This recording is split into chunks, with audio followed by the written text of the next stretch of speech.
পরে আল্লাহ দ্বিতীয় লাইভ অনুষ্ঠান করবেন, যেখানে জান্নাতীরা আর জাহান্নামীরা সরাসরি অংশগ্রহণ করবে, সবাই দেখবে। ফাইউতা বিল মাউত, আল্লাহ মৃত্যুকে নিয়ে আসবে।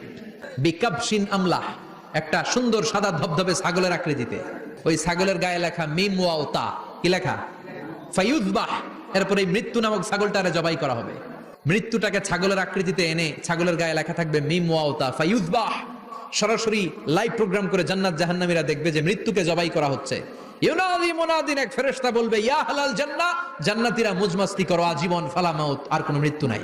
ইয়া আহলান নার, জাহান্নামের অধিবাসীরা, তোদের উপর আল্লাহর লানত, আজীবন এই ব্যারামের রাজ্যে থাকবি, তোদেরও মৃত্যু নাই।